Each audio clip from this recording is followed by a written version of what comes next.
Vamos ler a palavra de Deus no livro de Jó. Jó nós acabamos, né? Jonas, capítulo 1.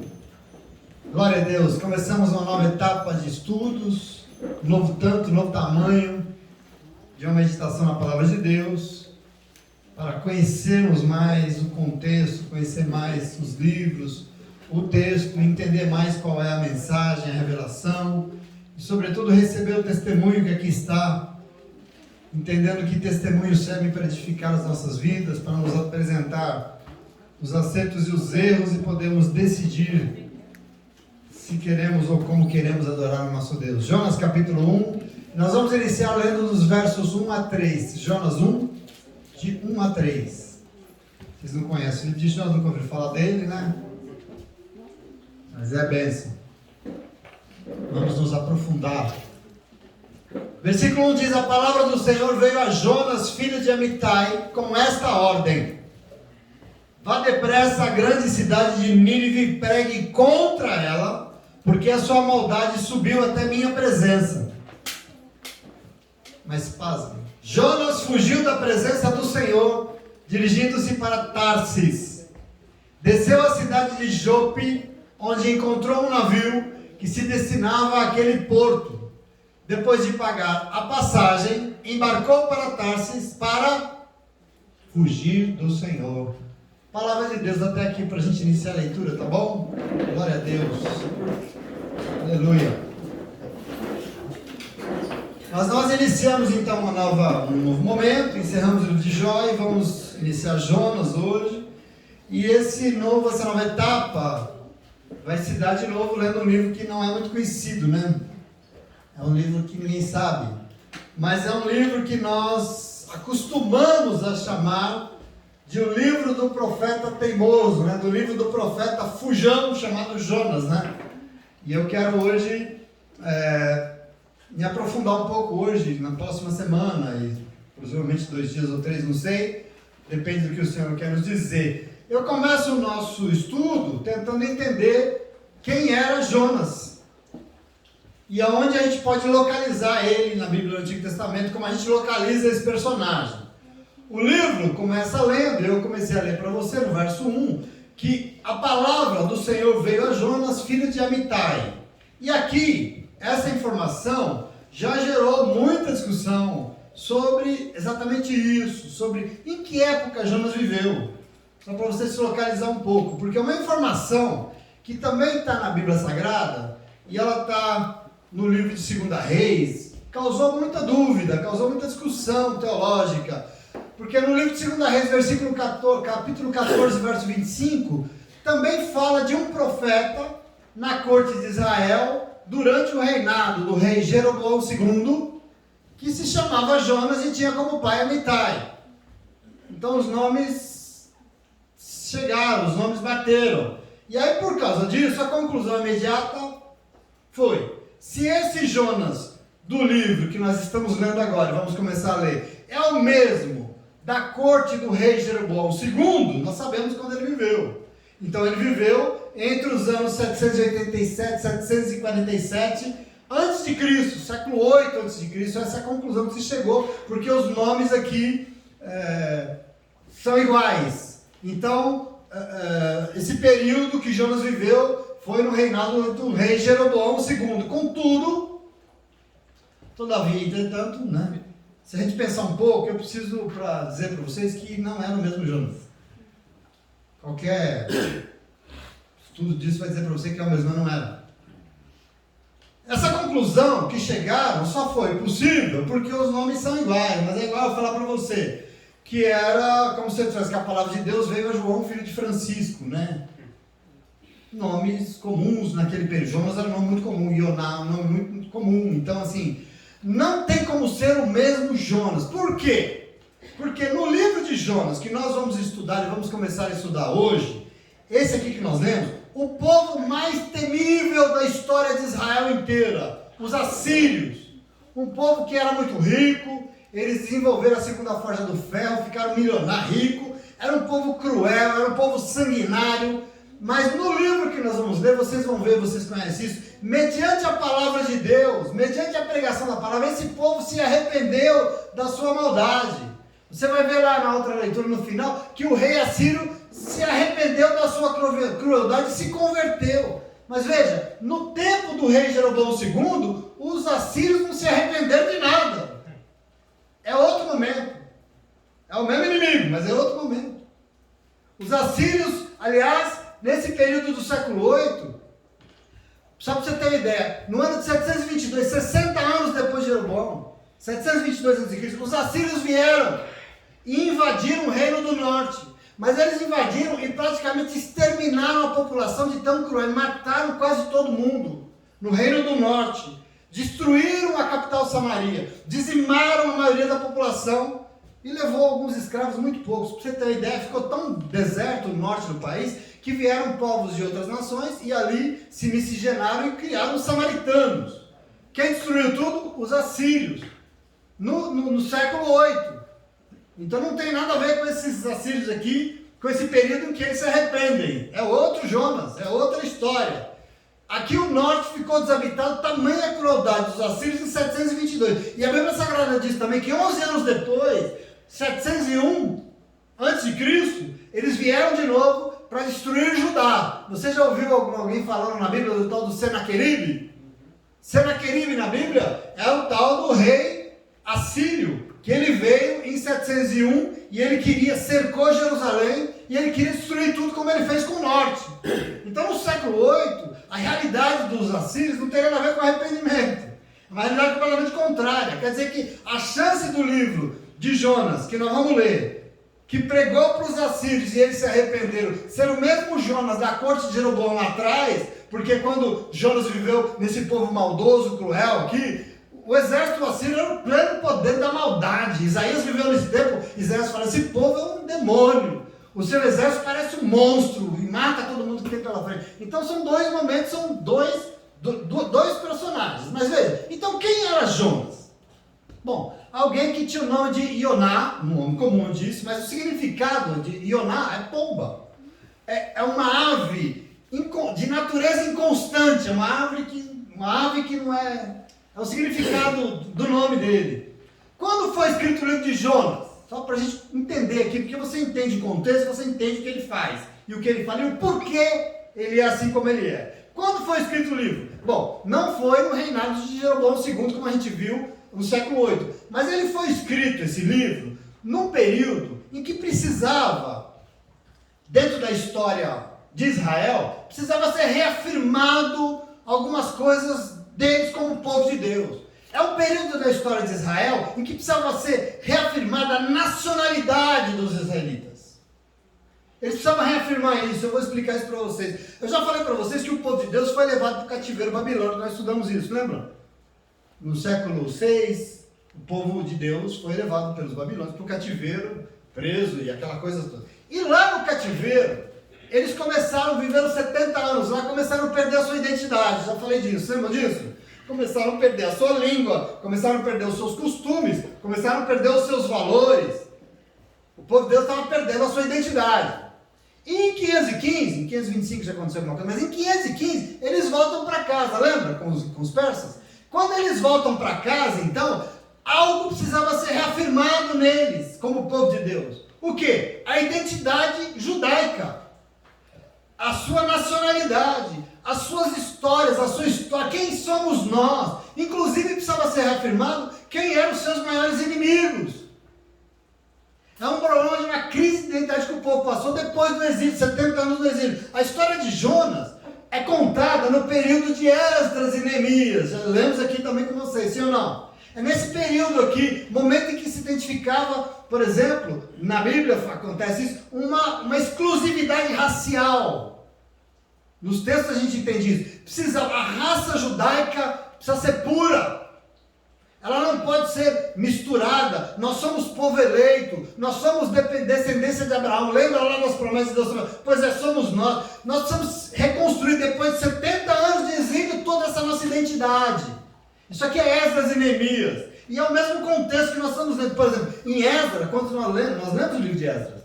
Quando nós lemos lá o livro de Esdras, nós entendemos, por exemplo, que é proibido, que ele escreve lá, o sacerdote, que era proibido, terminantemente proibido, que um nós lemos isso. Por quê? Porque precisava preservar. Mistura sanguínea era impensável, porque a nossa nacionalidade precisa ser reafirmada. Nós somos o povo, raça eleita de Abraão. Nós definimos a nossa... Reafirma-se um nacionalismo estreito, meio intolerante. Estimulava-se, inclusive, a intolerância religiosa. Se você ler Esdras lá, você vai entender. Não se tolera os outros povos, não se tolera as outras religiões. É um coração intolerante, sobretudo com esse povo pagão que nos fizeram tanto mal.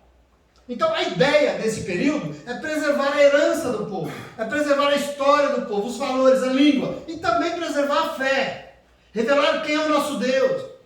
Por quê? Porque os judeus estavam perdendo a sua identidade e podiam se acabar como raça. Só para vocês terem ideia, os judeus voltaram de lá e não falavam hebraico mais, que é a língua deles, a língua do Antigo Testamento. Eles não sabiam falar mais, eles falavam aramaico, porque é a língua de Haram, é a língua dos babilônicos.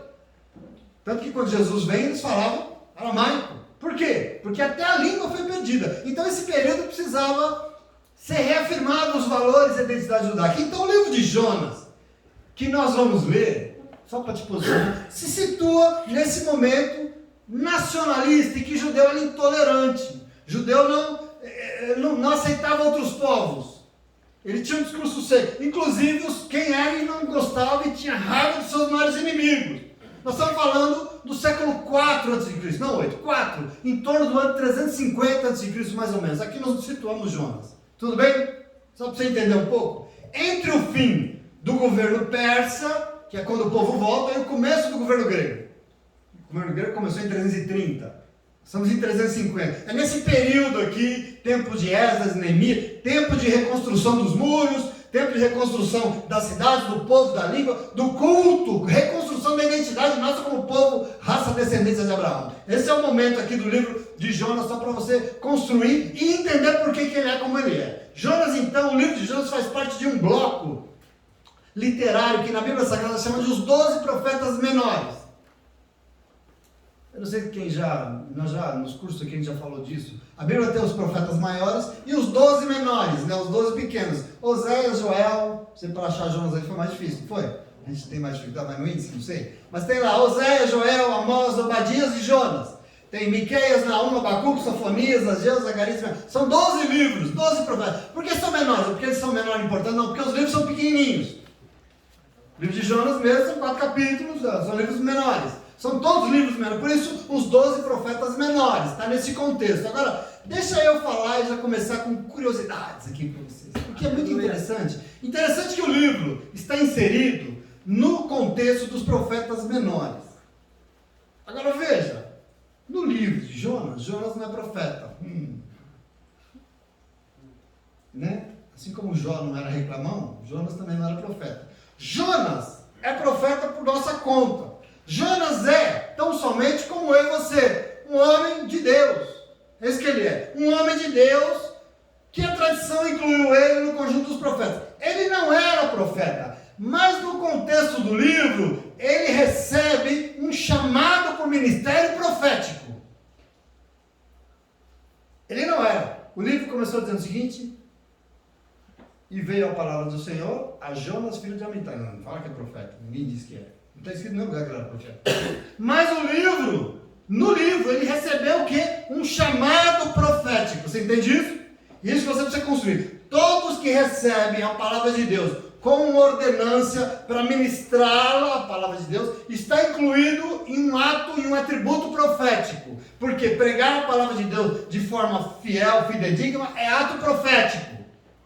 Lembra que nós falamos sobre profecia? O que é profecia? É a palavra de Deus dada para o povo. Isso é profecia. Profeta é aquele sujeito que recebe a palavra que vem de Deus e manda para o povo. Isso é profecia. Então é um ato profético. Portanto, Jonas é entendido como profeta, mas segundo o próprio livro de Jonas, ele é, e a teologia diz, um profeta recalcitrante. O que é isso? Ele foi chamado para ser profeta, mas ele resistiu ao chamado. Ele não quis ser. E no final acabou sendo... Desculpa a palavra, nas coxas, né? Porque não quis ser. Então não é. Não quer, não é, ué. A gente atribui. Chamou e foi chamado, o Senhor chamou, o Senhor comissionou e ele resistiu ao chamado. E nós começamos lendo a palavra hoje, dizendo que a palavra do Senhor veio a Jonas. E o que foi que o Senhor disse a ele?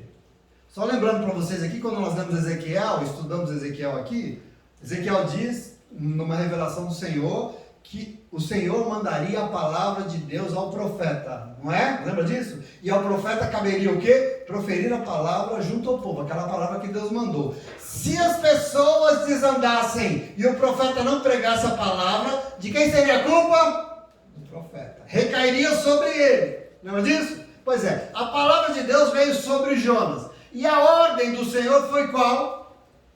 Vá depressa à grande cidade de Nínive e pregue contra ela, porque a maldade desse povo subiu até minha presença, chegou até mim, o tanto que eles são ruins. Essa é a ordem do Senhor. Então, só localizando você mais uma vez, eu quero contextualizar bem hoje para você entender. O Senhor manda Jonas ir até Nínive. Onde é Nínive? Que diacho é Nínive? Bom, Nínive é uma cidade famosa, capital do horroroso império assírio que nós acabamos de falar. É a capital. Veja, significa que o Senhor mandou Jonas ir pregar na capital do seu pior inimigo, naquele que estava sendo reafirmado, naquele contexto, todo o ódio dos judeus contra, toda a intolerância judaica contra, e é para lá que Deus manda ele. Observa isso. Nesse momento de reafirmação nacionalista, reafirmação de identidade, sobretudo definição sobre quem é o pior, para Israel, o pior na história de Israel, os seus inimigos, eram os assírios. Ninguém produziu tanta destruição quanto os assírios sobre Israel. E é exatamente para lá, que o Senhor manda Jonas pregar. E pregar o quê? Pregar contra ela. Que pregar a favor é uma moleza, né? Hoje em dia, eu não gosto de pregar a favor. Pregar a favor é fácil. Quero ver ter a coragem de pegar contra, né? Quero ver ter a coragem de pregar para renunciar e falar do pecado. Isso eu quero ver, não é verdade? Mas a ordem é isso.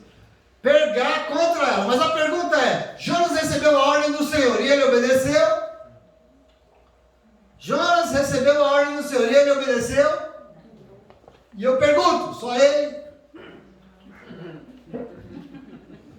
Vocês estão muito quietos, eu preciso cutucar vocês. Só ele? Eu não sei o que você acha, mas possivelmente nós estamos diante de um grande drama nosso. E a gente gosta de falar, esse Jonas é um bobão mesmo, né? Porque eu, particularmente, eu posso dizer que eu não sei, mas acho que eu sei, se tem alguma dúvida que Deus tem vindo entre nós, sim ou não? Amém. Se existe alguma dúvida, eu não sei. Se Deus tem falado conosco. A Betânia disse segunda-feira que tem, né, Betânia? Eu não sei se tem alguma dúvida. E ainda mais, eu não sei se existem dúvidas, se o Senhor, por acaso, por algum acaso, tem nos chamado para alguma missão, para alguma obra. Tem? Então não fica falando mal do cara, achando que é dele que está falando aqui, porque não é, está falando de nós. Esse é o problema da Bíblia. O problema de Jonas não é o mesmo de Jó, por exemplo. Por quê? Porque na vida de Jó o Senhor resolveu se calar, sim ou não? E durante um tempo enorme. Mas na vida de Jonas não, o Senhor veio e de cara já falou com ele. E o nosso drama, e o drama de Jonas é isso. O Senhor veio, o Senhor falou, o Senhor veio, comissionou, o Senhor veio, nos pediu para que nós nos envolvêssemos na obra, mas e nós fizemos o quê?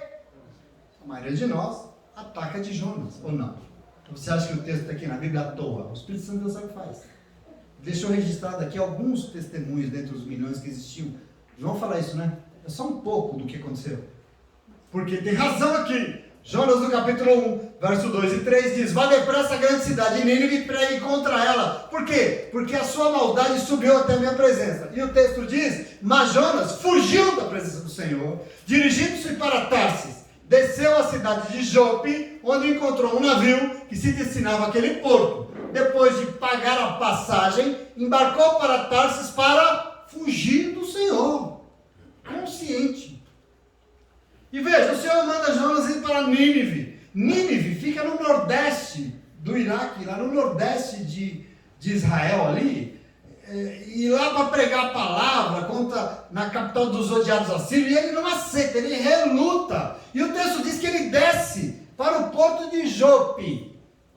E eu acho muito interessante aqui, é o mesmo porto, presta atenção aqui, que Pedro teve a visão, ele está no mesmo lugar, do lençol, e o Senhor mandando ele ir na casa de Cornélio. Quem era Cornélio? Um líder militar romano, inimigo do povo judeu, mas esse Cornélio foi batizado pelo Espírito Santo de Deus.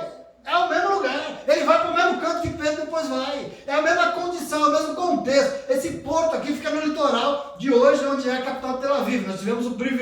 maravilhoso no final do ano de ir lá visitar. É um lugar muito significativo, é um lugar costeiro, ali tem um porto, tem até hoje um porto lá, é um lugar muito significativo na antiguidade. Hoje eles chamam de Jaffa, Jope, é o mesmo nome. É o mesmo lugar. Você vai lá visitar, tem uma baleinha lá, uma estátua, uma baleinha lá. Porque Jonas foi para lá, Pedro também foi. Lá é o lugar. Então o texto diz que Jope tem um porto e Jonas procurou um navio. Tem navio aqui? Tem. Um lugar? Tem. Comprou a passagem para Tarsis. Onde é Tarsis? Tarsis aqui, só para você entender, simboliza os confins do mundo conhecido. Por que Tarsis? Só está aqui essa palavra. Porque Tarsis aqui é o lugar mais distante que existia no mundo conhecido de então. O mais longe. Ficava no sul da Espanha, não se sabe. Ou era uma ilha entre a Itália e a Espanha, assim, indo embora para o fim da Europa. Era o lugar mais longe. Nós não sabemos.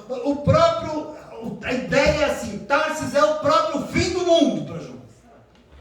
Ele deve ter chegado no porto e falado, qual é o lugar mais longe que chega o navio nesse tempo aqui? É Tarsis, é para lá que eu vou. Para o fim do mundo eu quero ir. Jonas decide, ele escolhe, como nós também escolhemos, não obedecer ao Senhor, sim ou não? Você pensa que é moleza? Nós também. Afinal, o ódio que ele tinha dos assírios era muito maior do que o pedido que o Senhor tinha para a vida dele. E aqui eu quero que você construa. Ou por que não dizer a obstinação? Ou por que não dizer a cabeçona dura de Jonas era muito maior do que a vontade que Deus tinha para a sua vida? Sim ou não? Aqui está o nosso personagem. O ódio que ele tinha dos inimigos da sua pátria era muito maior do que o chamado profético que Deus tinha para ele entregar a palavra de Deus. Isso aqui é Jonas. E ele decide fazer o quê?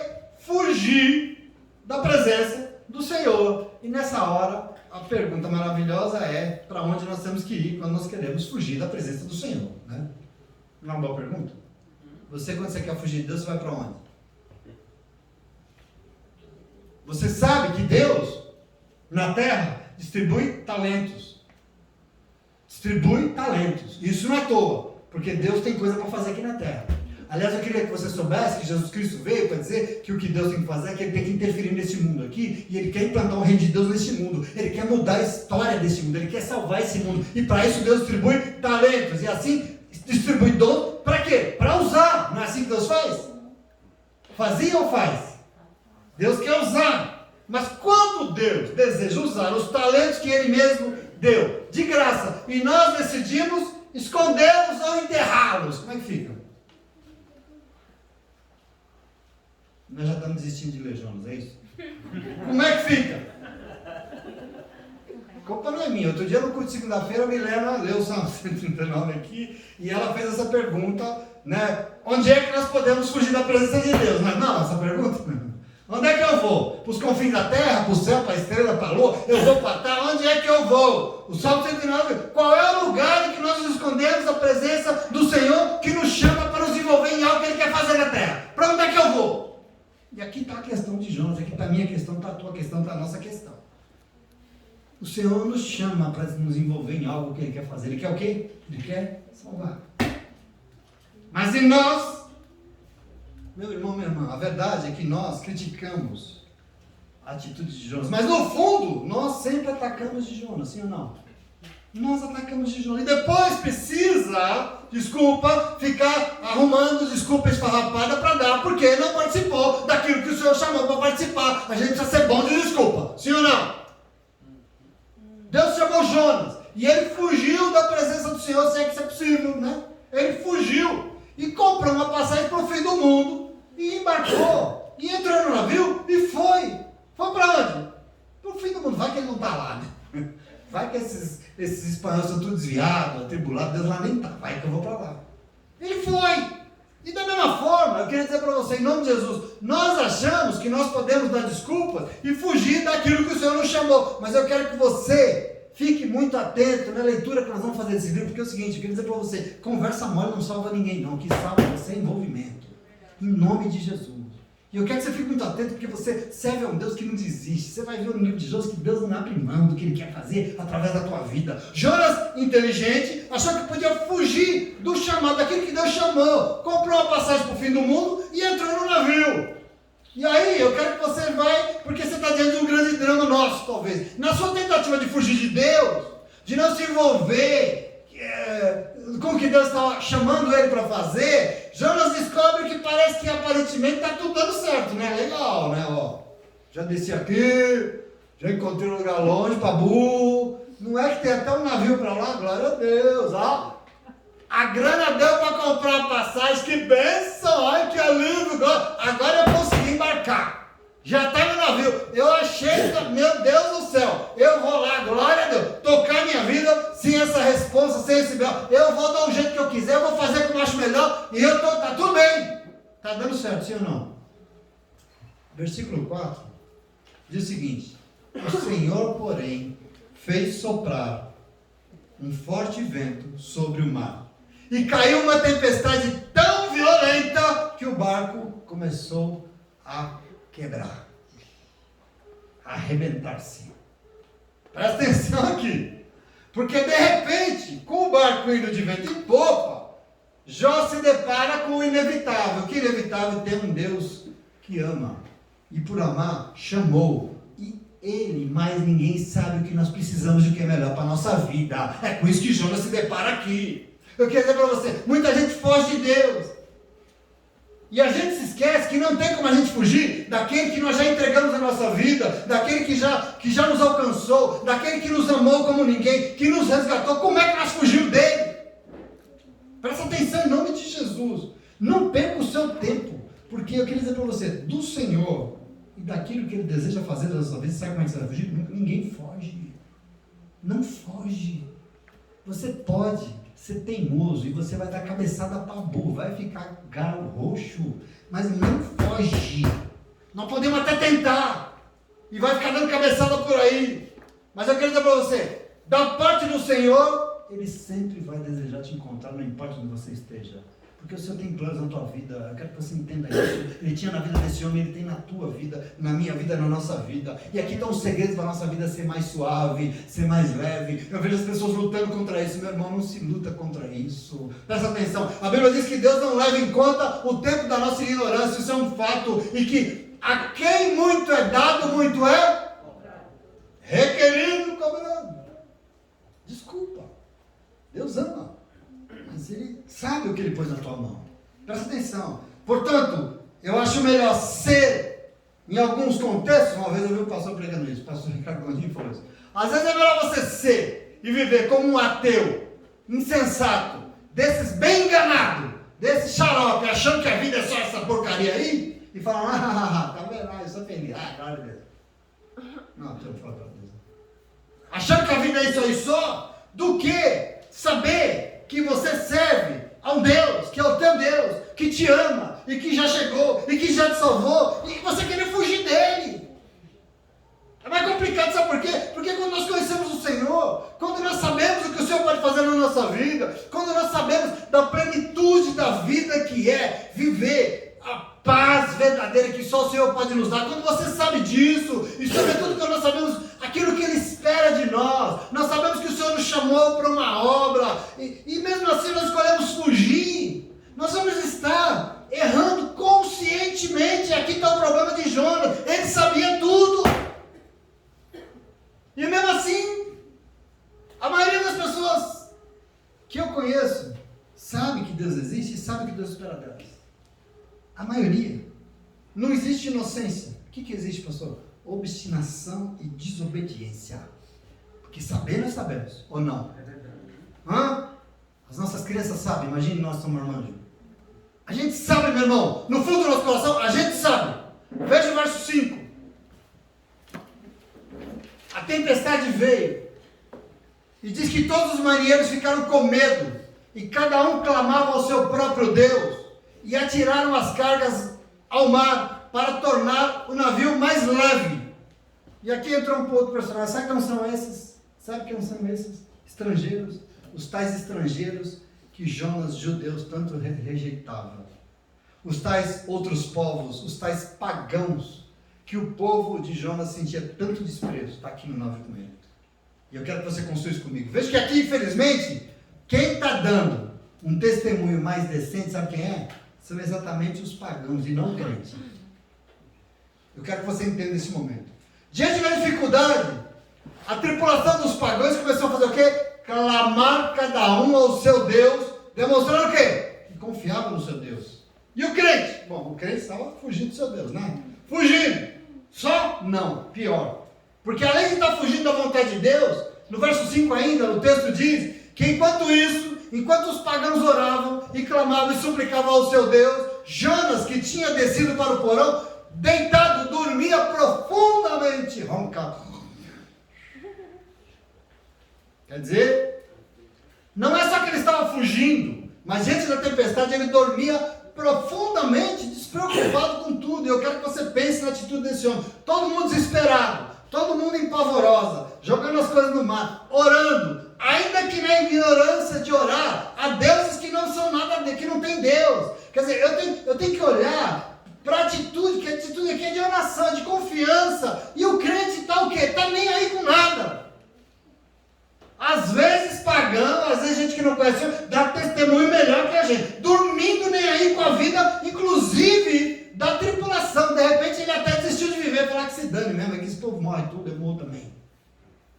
É isso aqui ou não? Sim ou não? É aqui o momento dele. E pode parecer exagerado, mas é bom a gente saber que quando, presta atenção aqui, nós estamos desobedecendo a vontade de Deus, sabe o que sobra? Isso aqui. Gente desanimada da vida.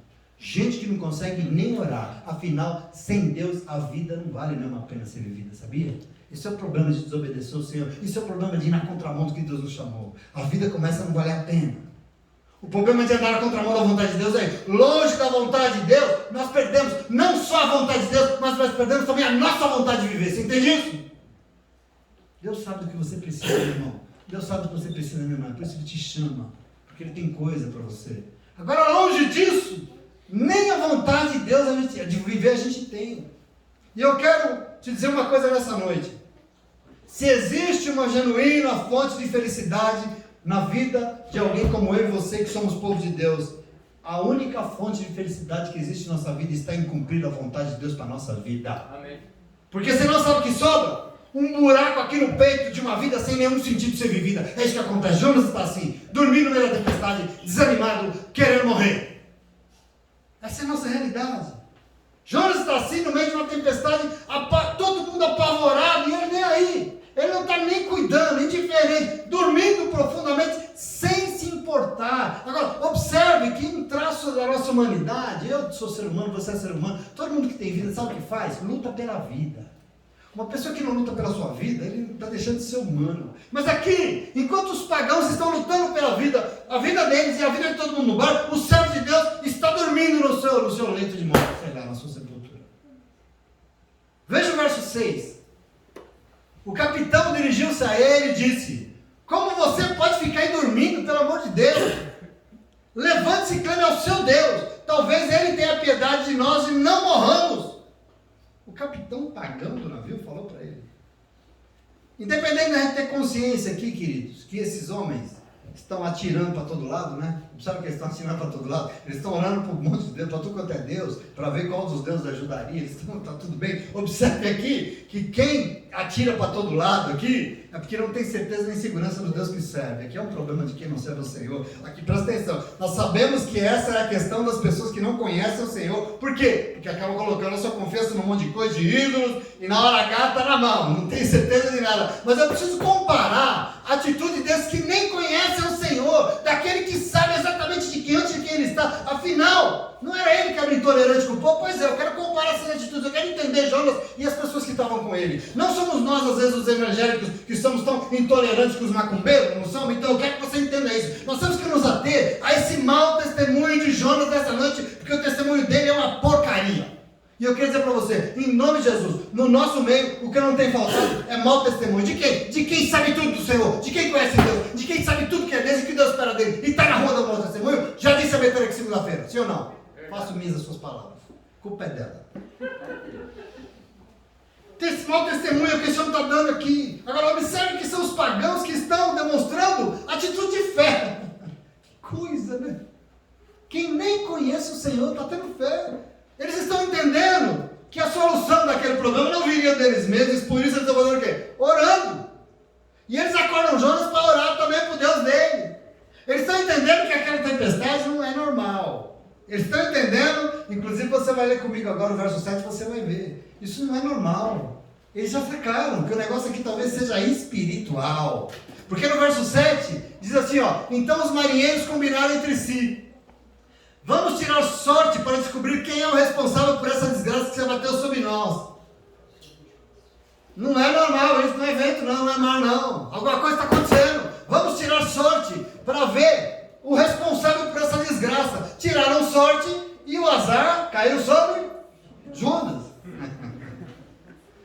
A fonte do problema não é tempestade no evento, não, mas é alguma coisa que está acontecendo estranha. Isso pode ser espiritual, sei lá. Vamos fazer uma macumbinha aqui para descobrir o problema. Vamos jogar uns búzios, vamos tirar sorte.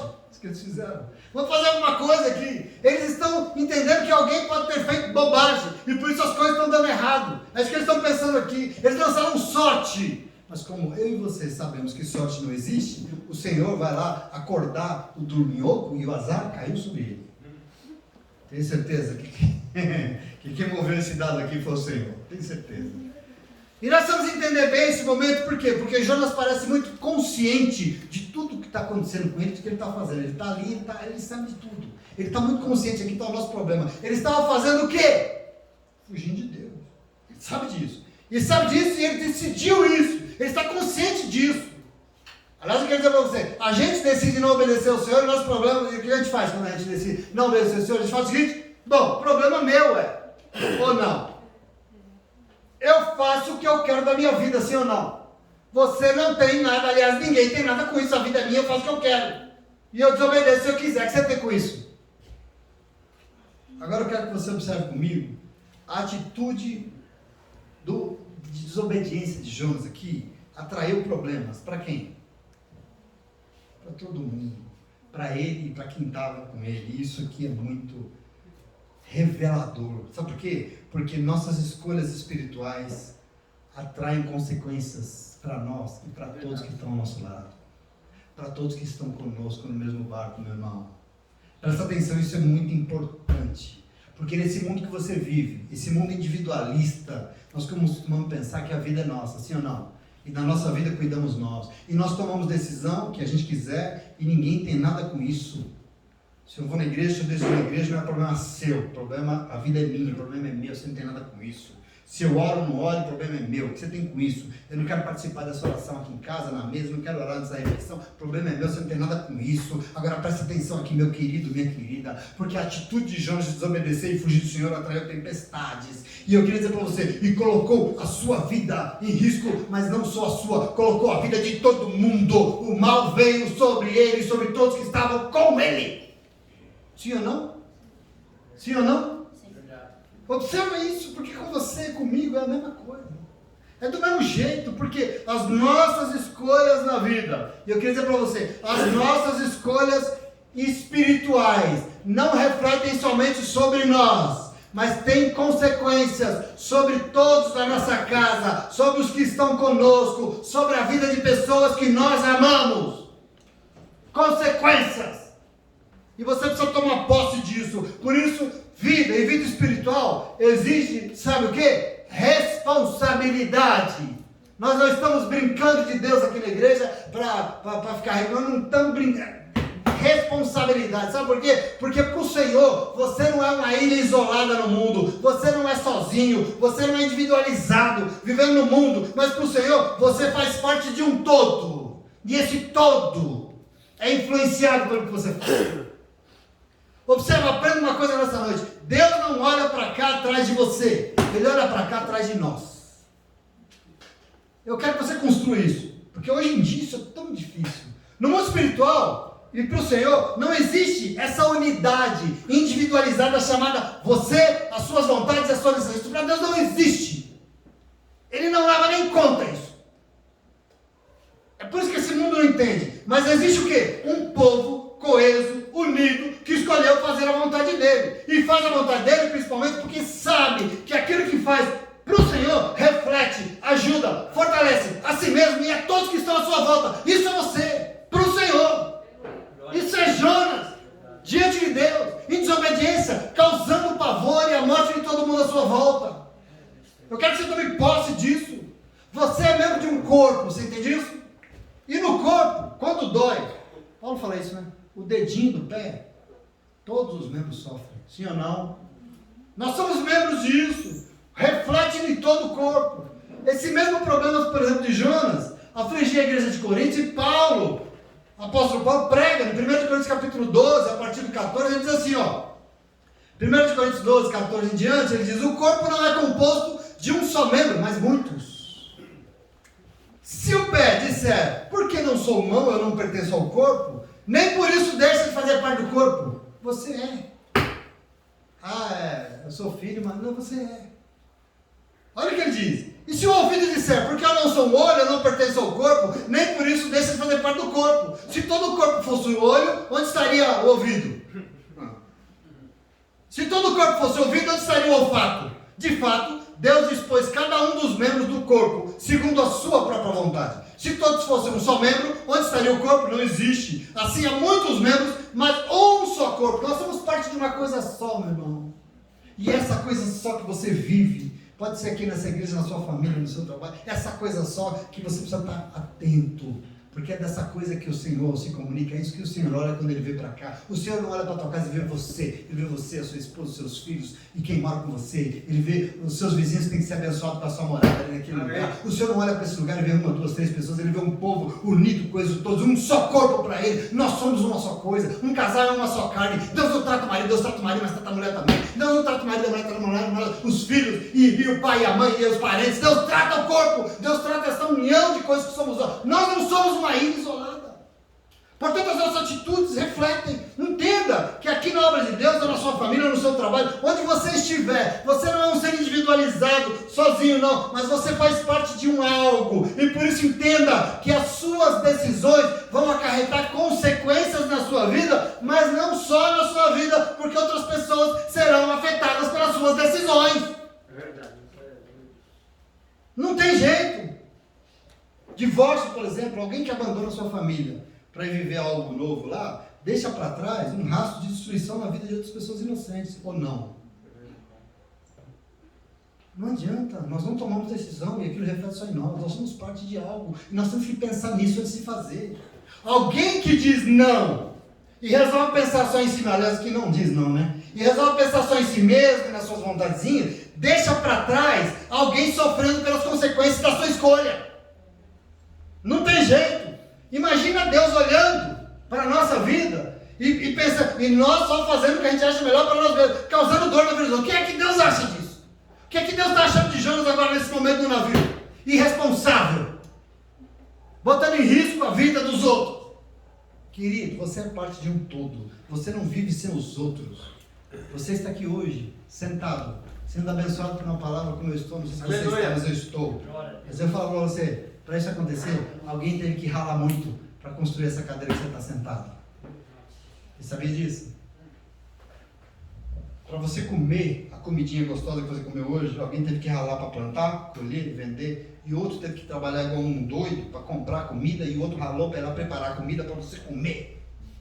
Por isso que eu sempre disse que o mundo não se trata do nosso umbigo, tem coisas envolvidas em nós, e a nossa responsabilidade é que Jonas não está tendo, nós temos que tê-la. Nós somos parte de um projeto chamado Reino de Deus.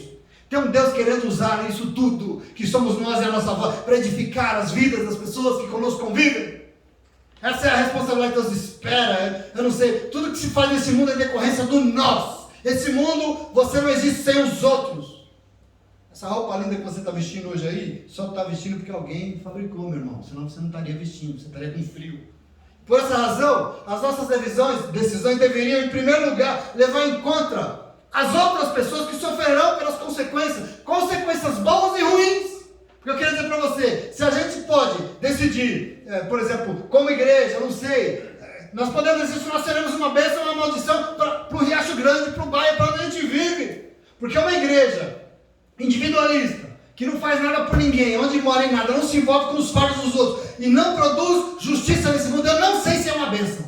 Eu não sei. Mas é a igreja, pastor, que se dane, eu não sei. Acabei de ouvir um testemunho ali da pessoa que disse que está lá na igreja, está uma bênção, está cheia a igreja, mas está cheia de morto. Metade da igreja é depressiva. Está cheia. Presta atenção aqui.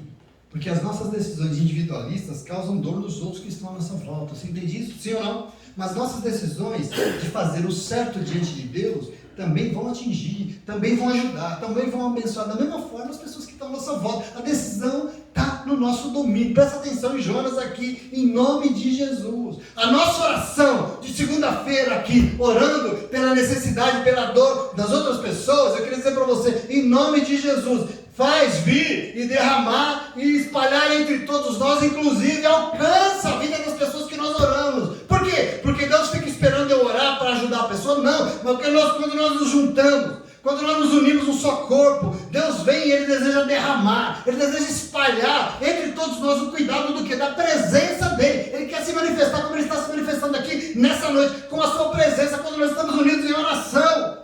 Deus está presente, e assim eu queria dizer para você, quando Deus está presente no meio do povo, o sol se abre, o céu se abre, e o céu desce, meu irmão. Você tem que entender isso. E o Senhor vem e se manifesta, por isso que nós oramos. Você não ora para Deus saber, você ora porque quando você junta o teu coração com o coração do teu irmão, e ora pela dor do outro, o céu se abre e Deus vem e se manifesta. Aleluia. Porque é lá que Ele quer estar. A presença de Deus não se dá por causa do lugar. Às vezes a gente acha que é o lugar, né? A gente acha que é a catedral, a gente acha que é a igreja. Não é! A presença do Senhor se dá nos lugares onde um povo se ajunta em união, com a razão certa, buscando a face do Senhor. É lá que a presença de Deus se manifesta. Um povo que reconhece as suas misérias, um povo que se arrepende e, sobretudo, se envolve com a vida do próximo que necessita de ajuda. É aí que Deus se manifesta. Você entende o que nós fazemos nesse lugar? Amém? Amém. Nós precisamos nos unir, nunca dividir. Nós precisamos estar coesos, nunca separados.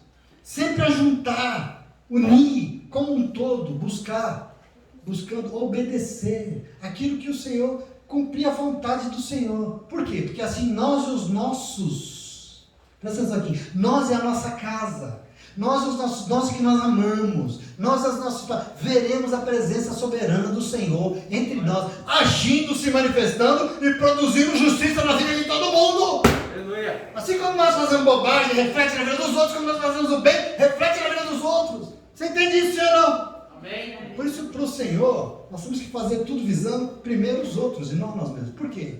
Porque a Bíblia diz que nós temos que orar uns pelos outros, que é essa oração do justo. Porque nós temos que visar primeiro os outros e não somente a nós mesmos. A atitude consciente de Jonas aqui era irresponsável. Porque ele estava pensando no quê? E em quem mais? Só nele. Irresponsável. Porque ele não estava nem aí se os outros iam morrer. Quer dizer, eu estou produzindo essa tempestade e se morrer, o que é a culpa? Ele não estava nem aí, presta atenção aqui. Diferença tremenda, eu lembrei. Dessa atitude de Jonas, da atitude do apóstolo Paulo em Atos 27, por exemplo, porque Paulo enfrentou uma tormenta talvez pior do que essa, mais longa que essa no mesmo barco, mas o texto de Atos 27 diz que enquanto o barco agitava assodrado de um lado para cá pelas ondas, Paulo orava e intercedia pela vida daqueles pagãos romanos que estavam com ele no barco. Qual a diferença na atitude aqui? Tanto que Deus veio para ele e falou assim, um anjo do Senhor, por exemplo, falou, Paulo, fique em paz, ninguém vai morrer, porque o Senhor vai preservar. Aleluia! É a diferença de atitude, é um testemunho horrível. Porque os pagãos que não conheciam o Senhor, pelo menos estavam preocupados, né? Pelo menos estavam orando. E o servo de Deus roncava no porão. Tanto que foram acordá-lo, né? Versículo 8 e 9. Por isso lhe perguntaram, diga-nos quem é o responsável por essa calamidade. Qual é a sua profissão? De onde você vem? Qual é a sua terra? Que povo você pertence? E ele respondeu, olha o que falou, cachorro. Eu sou hebreu, adorador do Senhor, o Deus dos céus, o que fez o mar e a terra. Olha o que ele disse. Era consciente, não era? Veja porque eu disse que ele está sendo irresponsável. Ele sabe exatamente quem ele é. Ele é o quê? Um crente adorador do único e verdadeiro Deus que existe. E quem é o seu Deus, ele sabe, mas mesmo assim ele está fazendo o que ele está fazendo. Como assim? Como assim? Eu sei que Deus me chamou, mas eu estou desobedecendo. Como assim? Aqui está o pior. Então que nessa noite, eu já estou terminando, que nós possamos tomar posse de mais esse testemunho em nome de Jesus, amém?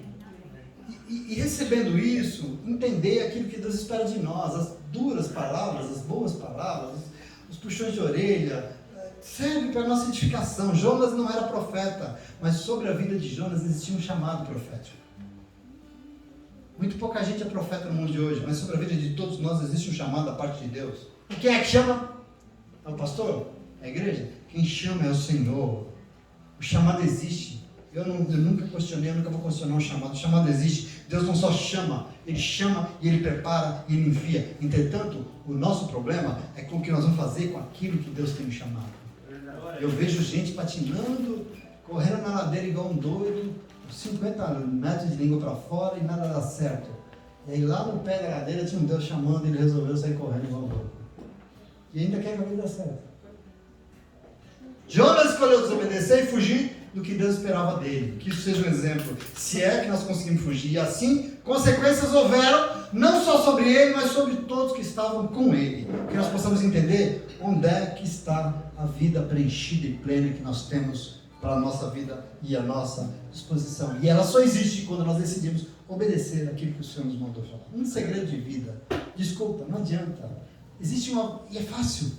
Um segredinho de vida, vai lá e faça aquilo que Deus te chama para fazer, você vai ver como todo o resto dá certo. Ele mesmo falou, busque o reino de Deus e a sua justiça, que todo o resto deixa comigo o resto, deixa comigo, porque não vai faltar.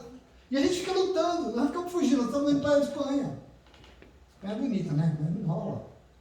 Observa, não adianta querer fugir, sobretudo porque nas nossas omissões, nas nossas desculpas, sei lá, esfarrapadas, as nossas desobediências alcançam os outros que nós amamos e estão à nossa volta. Por isso, nós não podemos pensar só em nós mesmos, mas pensar que somos parte de algo que o Senhor nos chamou. Você foi chamado para algo tão grandioso, para algo tão lindo, tão maravilhoso, chamado Reino de Deus, que se você soubesse, quem chamou? Foi Ele. E se foi Ele que chamou, é para melhorar.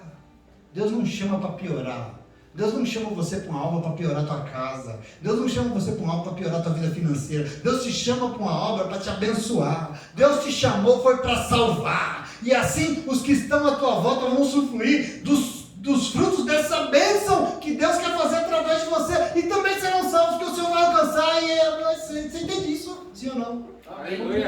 Amém. Jonas, nós, todos nós, que podemos estar sobre esse chamado de um Deus que nos ama, nos alcança, nos salva, nos tira da toleira que a gente estava e tem uma obra na nossa vida em nome de Jesus. Que se nós possamos então participar dela e não fugir, não desobedecer, porque o caminho não é bom em nome de Jesus. Amém? Amém. Você entende isso, sim ou não? Então entenda aplaudindo, porque Deus é bom. Glória a Deus. Então,